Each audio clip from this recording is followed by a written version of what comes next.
Viewers, मैं हूं समीना पाशा। उम्मीद है आप लोग खैरियत से होंगे। व्यूअर्स, कुछ आम खबरें और अपडेट्स लेकर इस व्लॉग में आपके सामने हाजिर हैं। जनाब, खबरें बड़ी इंपॉर्टेंट हैं क्योंकि आज अदालत की तरफ से भी बड़ी अहम खबरें हैं। सुप्रीम जुडिशल काउंसिल का अहम इजलास हुआ है, उसका एजेंडा क्या था और क्या उसमें तय पाया, इस पर बात करेंगे। इमरान खान साहब के जो 9 मई के केसेस हैं उसके अंदर भी कुछ पेशरफ्त हुई है, उस पर भी बात करेंगे। फिर सुप्रीम कोर्ट में एक बड़ी अहम पिटिशन फाइल हो चुकी है, इस पिटिशन के मुतालिक भी जिक्र करेंगे। और 190 मिलियन पाउंड का जो केस है उसमें क्या पेशरफ्त है, उस पर भी बात करेंगे। और इन सब के साथ जो एक अहम डेवलपमेंट है वो है कल का सवाबी का जलसा, जिसको पाकिस्तान तहरीक इंसाफ गेम चेंजर कह रही है। और उनका ये कहना है कि इसमें वो आगे का लाहेअमल देंगे और इस बारे में एक मैसेज जो है वो इमरान खान साहब ने दिया है। तो ये सब चीज़ें इस व्लॉग का हिस्सा हैं। आपसे रिक्वेस्ट है कि चैनल को सब्सक्राइब कर लें अगर अभी तक सब्सक्राइब नहीं किया। तो यहाँ से बात का आगाज करेंगे जी कि सुप्रीम जुडिशल काउंसिल की आज अहम कार्रवाई हुई और चीफ जस्टिस याहिया आफरीदी साहब के ज़ेर सदारत ये इजलास था। और इस इजलास में जो मुख्तलिफ शिकायत आ चुकी हैं, बहुत महीनों से बल्कि आई हुई हैं, लेकिन इसके ऊपर कोई पेशरफ्त नहीं हो रही थी, तो इन शिकायत का जायज़ा लिया गया है। इसमें जो मेन चीज़ है वो जो 6 जजेस ने ख़त लिखा था इस्लामाबाद हाई कोर्ट के, वो ख़त भी था, उस पर भी गौर किया गया। इसके बाद जो इसमें मुख्तलिफ और शिकायत आई हुई हैं वो इस्लामाबाद हाई कोर्ट के कुछ जजेस की हैं, जिसमें चीफ जस्टिस आमिर फारूक साहब के खिलाफ भी एक रेफरेंस है, PTI की तरफ से फाइल हुआ है। फिर कुछ रेफरेंस हुकूमत की तरफ से भी फाइल हुए हैं, हुकूमत मीन्स के यानी कोई PMLN के हामियों की तरफ से। और वो जो आपके इस्लामाबाद हाई कोर्ट के 2 जजेस हैं उनके ऊपर हुए हैं। उसके बाद ये जो चीफ इलेक्शन कमिश्नर साहब हैं, जो कि आपको पता है कि बहुत ज़्यादा इस निज़ाम के सहूलतकार हैं, तो इनके खिलाफ भी रेफरेंस फाइल हुआ है, दायर हो चुका हुआ है, उसके ऊपर भी कोई पेशरफ्त नहीं हुई थी। और वैसे तो इसमें जो और भी सुप्रीम कोर्ट के भी जजेस के अगेंस्ट रेफरेंस जो है, शिकायत जो है वो आई हुई हैं, लेकिन जो आज का एजेंडा था उसमें ख़ास तौर पर जो 6 जजेस का मामला है जिन्होंने ख़त लिखा था उसके ऊपर भी बातचीत हुई है। तो आज इस इजलास में बहरहाल किसी नतीजे पे तो नहीं पहुंचा गया और ये कहा गया कि फ़िलहाल जो इसमें जिक्र है खतूत में चीज़ों का, वाक़यात का, उसके हवाले से मज़ीद शवाहिद दरकार है। और उन्होंने ये भी बात की है कि हम हर महीने ही सुप्रीम जुडिशल काउंसिल की मीटिंग करें ताकि तेज़ी से इन चीज़ों के ऊपर पेशरफ्त हो सके, जो भी शिकायत यहाँ पर मौसूल हों। तो ये कम अज़ कम इत्तफाक ज़रूर हुआ है कि हर महीने कम अज़ कम बैठ जाएं, वरना काजी साहब के दौर में तो बहुत अरसे बाद, मतलब मेरा ख्याल है काफ़ी महीने ही गुजर गए थे, सुप्रीम जुडिशल काउंसिल का इजलास ही नहीं बुलाया गया था। तो क्या इससे कोई बहुत ज़्यादा उम्मीद है? जी, मुझे इससे कोई ज़्यादा उम्मीद नहीं है। उसकी वजह यह है कि अब ये तो मेरा ख्याल है सबको नज़र आ चुका है कि इस वक्त ये जो अदलिया है इसमें अगर इतना दमखम होता तो फिर जुडिशल कमीशन का इजलास ही ना होता। अगर चीफ जस्टिस याहिया आफरीदी साहब ने कोई स्टैंड लेना होता तो फिर वो जुडिशल कमीशन का इजलास ही ना बुलाते और उससे पहले ही जो उनको उनके 2 सीनियर साथी जजों ने ख़त लिखा था और ये कहा था कि आप 26वीं आईनी तरमीम का जायज़ा लेने के लिए फुल कोर्ट बिठा लें, तो वो इसी बात की तरफ आते और उनके मशवरे पर अमल करते हुए एक फुल कोर्ट इजलास बुलाते, ना कि जुडिशल कमीशन का इजलास। तो जब आपने जुडिशल कमीशन का इजलास बुला लिया और उसमें आपने आईनी बेंच भी बनवा दिया, आईनी बेंच के सरबराह की भी तैनाती हो गई, ये सब भी आपने करवा दिया, तो फिर उसके बाद ये उम्मीद अब ज़्यादा रखी नहीं जा सकती कि चीफ जस्टिस याहिया आफरीदी साहब, ये जो 6 जज साहिबान हैं इस्लामाबाद हाई कोर्ट के, इनको कोई इंसाफ दिलाएंगे, कोई इनकी दादरसी होगी, या वो तमाम शिकायत जो इस निज़ाम के ताकतवर जो लोग थे, चीफ इलेक्शन कमिश्नर वगैरह, आमिर फारूक साहब और दीगर लोग, इनके खिलाफ जो मुख्तलिफ रेफरेंसेज और शिकायत आई हुई हैं, तो वो उनको कोई बहुत एड्रेस कर सकेंगे, तो वो भी फ़िलहाल नज़र नहीं आता। तो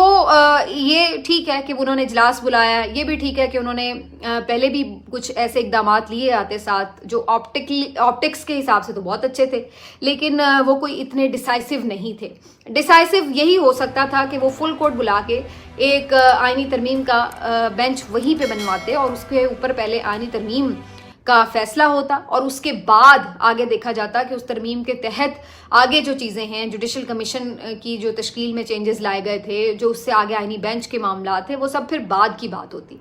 تو بہرحال یہ ہے. تو اب یہ صرف ایک روٹین کی کارروائی ضرور ہو سکتی ہے، لیکن میں اس سے زیادہ ہوپ فل نہیں ہوں. اور قاضی فائز عیسیٰ صاحب کو بھی ہمیں نظر یہی آتا ہے کہ یہ نظام پروٹیکٹ کرے گا، چیف الیکشن کمشنر کو بھی یہ نظام پروٹیکٹ کرے گا، اور بظاہر فوری طور پر ان کے اوپر کوئی شکنجہ نہیں ہے، کوئی خطرہ اس طرح سے نہیں ہے، کیونکہ یہ سارے معاملات جو فیصلے ہونے تھے یہ ہونے تھے جا کے آزاد عدلیہ میں. لیکن اس وقت جو ایک سیٹ اپ لگایا گیا ہے اس میں تو فی الحال ایسی کوئی ہمیں رمق نظر نہیں آ رہی کہ جو حکومت کے لیے کسی طرح بھی کوئی پریشانی کا باعث ہو. پہلے ضرور تھے وہ تھوڑے بہت پریشان، لیکن اب انہوں نے چیزیں مینیج کر لی ہیں. لیکن 26ویں آئینی ترمیم جو ہے اس کو بہرحال جو آپشنز ہیں لوگوں کے پاس پھر بھی وہ اس پہ آگے بڑھنا چاہتے ہیں، اور یہی وجہ ہے کہ پہلے بھی اس کے اوپر مختلف بارز کی طرف سے بھی درخواستیں آ چکی ہیں 26ویں آئینی ترمیم کے اوپر. Balochistan bar association, high court bar association نے بھی اس پہ درخواست دی ہے، جماعت اسلامی بھی میرا خیال ہے فریق بنی ہوئی ہے. اس کے بعد Lahore high court bar association کی طرف سے بھی حامد خان جو گروپ ہے انہوں نے بھی آ کے اس کے اوپر چیلنج کیا ہے. اور ایک اور اہم پٹیشن بڑی زبردست آج بھی فائل ہوئی ہے، اور یہ پٹیشن 3-4 لوگوں نے، سیاستدانوں نے مل کر فائل کی ہے، جس میں ایک تو اختر مینگل صاحب ہیں، اس کے بعد فہمیدہ مرزا صاحبہ ہیں، محسن داوڑ ہیں، اور مصطفیٰ نواز کھوکر صاحب ہیں. تو ان چاروں پولیٹیشنز نے مل کر یہ ایک پٹیشن فائل کی ہے، اور بیرسٹر صلاح الدین جو بہت زبردست قسم کے بڑے مائع ناز وکیل ہیں، یہ ان کے توسط سے دائر کی گئی ہے. 26ویں آئینی ترمیم کے اوپر جائزہ لینے کا کہا گیا اور اسے کلعدم قرار دینے کی استدعا کی گئی. اس میں جو 3-4 پوائنٹس ہیں وہ بڑے امپورٹنٹ ہیں. ایک پوائنٹ جس میں سب سے زیادہ خطرناک بھی ہے اور امپورٹنٹ بھی، وہ جناب اختر مینگل صاحب کی طرف سے اٹھایا گیا ہے، کیونکہ انہوں نے بیسکلی یہ کلیم کیا ہے کہ جو سینٹ میں اس ترمیم کو پاس کیا گیا تو اس میں ان کے جو 2 ممبرز ہیں ان کا جو ووٹ ہے وہ زور زبردستی ڈلوایا گیا ہے. تو وہ ایک تو اس پہ یہ ڈیمانڈ کر رہے ہیں کہ جوڈیشل انکوائری کی جائے کہ کیسے ان کے 2 ممبرز کا جو ووٹ ہے وہ ڈلوایا گیا. تو پہلے تو انہوں نے یہ ڈیمانڈ کی ہے. دوسرا، ویسے بھی انہوں نے کہا ہے کہ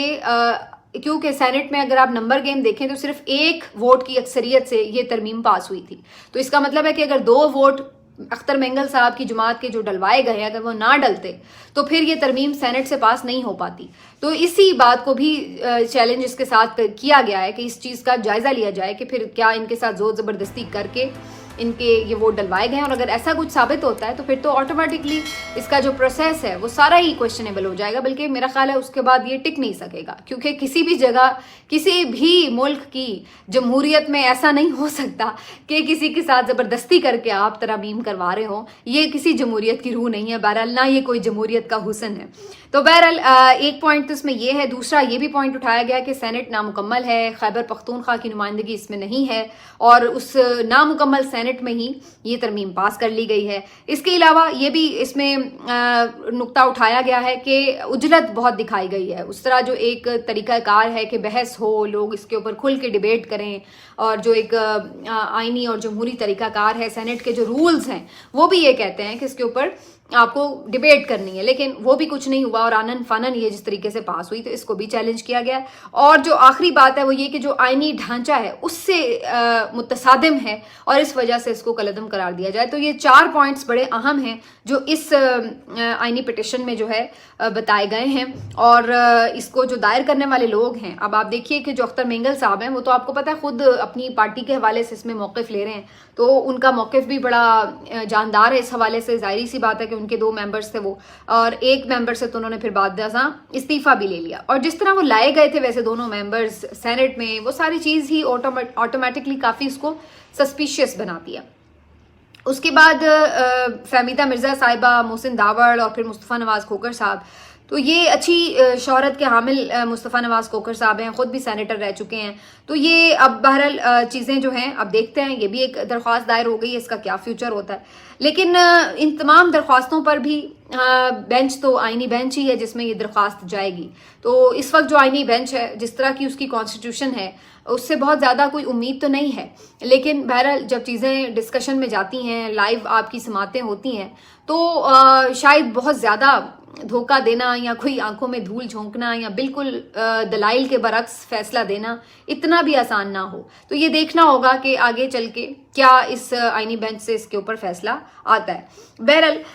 ایک اور جو اہم معاملہ ہے وہ یہ کہ جی جو عمران خان صاحب کا کیس تھا 190 ملین پاؤنڈ کا، وہ آپ کو پتہ ہے کہ जेल में एक ट्रायल तो उसका चल रहा है जो अडयाला जेल में चल रहा है, लेकिन इसके बाद जो नैब तरामीम की गई थी तो उस सिलसिले में इमरान खान साहब की बरीयत की दरख्वास्तें दायर की गई थी इस्लामाबाद हाई कोर्ट में। और ये जो दरख्वास्तें थी इसमें बुशरा बीबी साहिबा और इमरान खान साहब ने यही इस्तदा की थी कि अब जो नैब तरामीम के ऊपर सुप्रीम कोर्ट का फैसला आ चुका है तो उसके बाद उसमें एक शिक थी कि जो कैबिनेट के फैसले हैं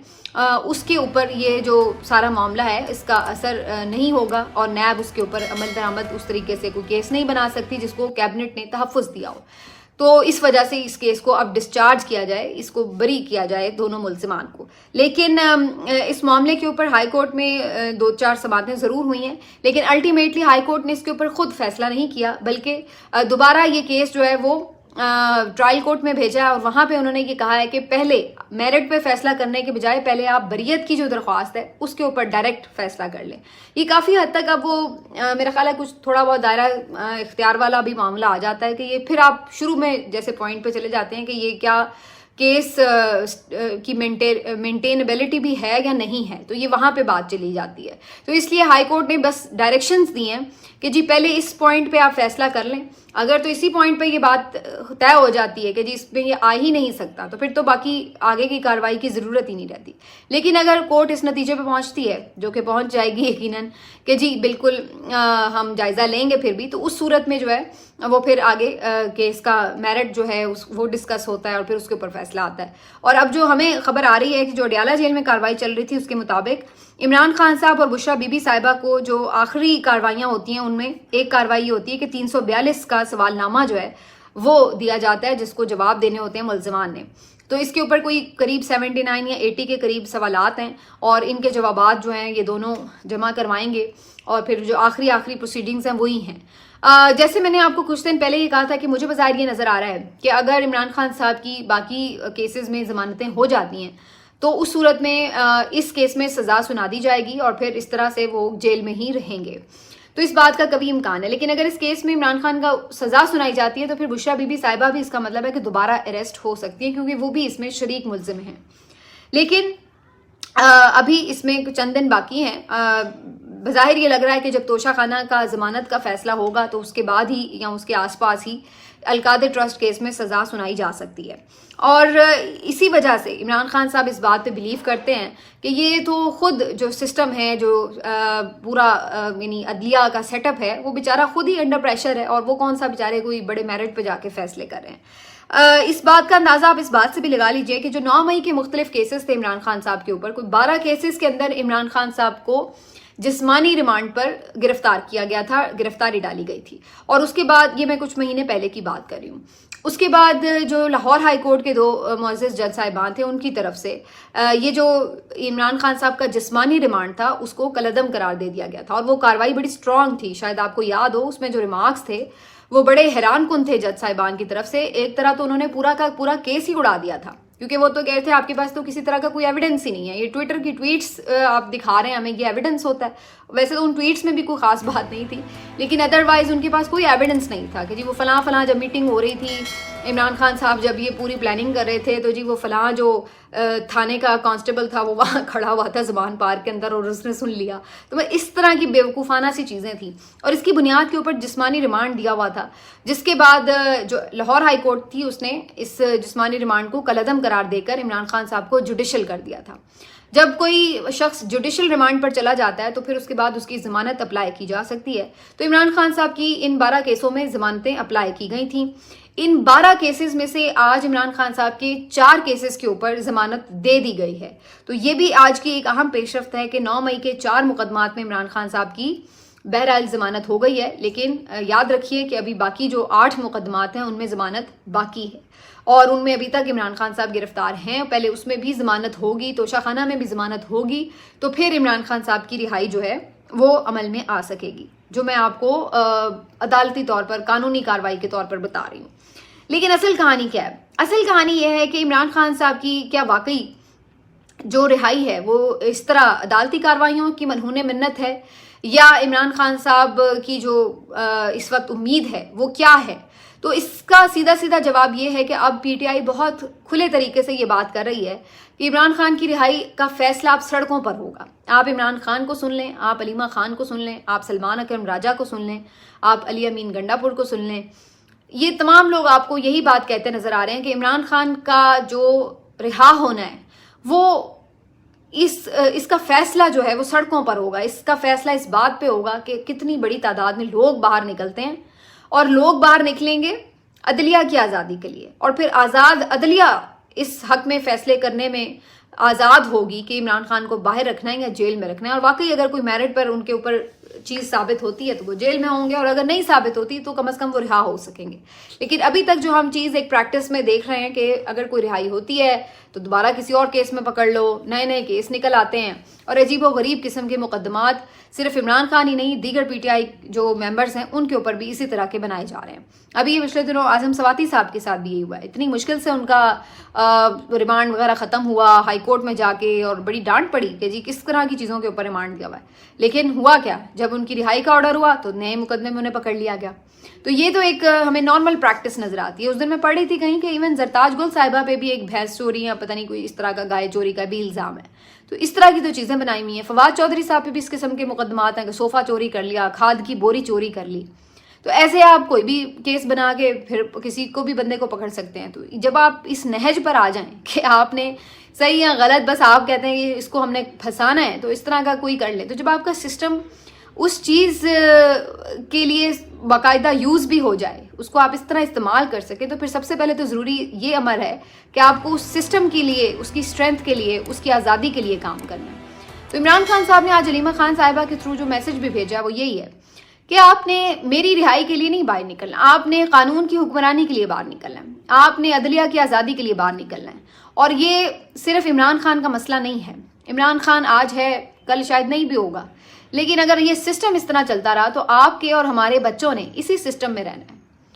تو یہ صرف یہاں تک محدود نہ رکھیں اس چیز کو کہ جی یہ کوئی عمران خان کی رہائی کی موومنٹ ہے,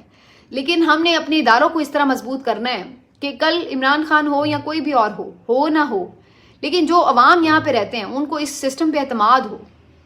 وہ یہ یقین رکھتے ہوں کہ ان کے ساتھ ناانصافی نہیں ہوگی, اور اس سسٹم میں بیٹھنے والے جج صاحبان آزاد ہیں اور وہ اپنی مرضی سے میرٹ کے اوپر فیصلے کرتے ہیں, نہ کہ وہ کوئی کسی قسم کے بھی دباؤ میں ہوں. تو یہ جو ہے عمران خان صاحب کا آج بھی پیغام ہے. بظاہر ایسے لگ رہا ہے کہ پاکستان تحریک انصاف کل والے جلسے کے لیے ایک بہت زبردست قسم کی کیمپین کر رہی ہے, ماحول بنا رہی ہے, اور ان کی کوشش یہ ہے کہ بہت میسو تعداد میں لوگ باہر نکلیں, اور ایک اگر بڑا نمبر اکٹھا ہو گیا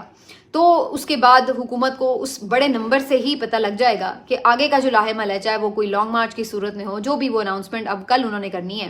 اور جو کہ کبھی امکان ہے کہ وہ کوئی لانگ مارچ کی اناؤنسمنٹ ہو سکتی ہے. تو عمران خان صاحب کا جو ایک لوگوں کا باہر نکلنے کا ایک نمبر ہوگا, وہ بیسکلی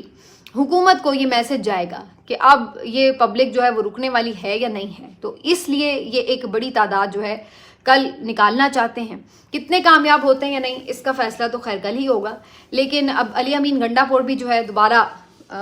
آ چکے ہیں منظر عام پر, اور وہ کافی اب دوبارہ سے جذباتی سٹیٹمنٹس ہمیں دیتے ہوئے نظر آ رہے ہیں, بڑے جوشیلے نظر آ رہے ہیں. تو اب دیکھتے ہیں کہ دوبارہ سے لوگ ان کو ٹرسٹ کر رہے ہیں نہیں کر رہے, یا لوگ اس بات کی پرواہ ہی نہیں کر رہے کہ جی کون سا لیڈر پہلے کیا کہہ رہا تھا, اس نے کیا کیا کیا نہیں کیا. وہ صرف یہی فوکس رکھیں گے کہ نہیں ہم نے تو عمران خان کی کال پہ باہر نکلنا ہے. تو اب اس چیز کا سارا جو امتحان ہے وہ ثوابی کے جلسے میں نظر آئے گا, اور مجھے بظاہر لگ رہا ہے کہ ثوابی جلسے میں کیونکہ انہیں کوئی انتظامی طور پر اس طرح کی رکاوٹ نہیں ہوتی,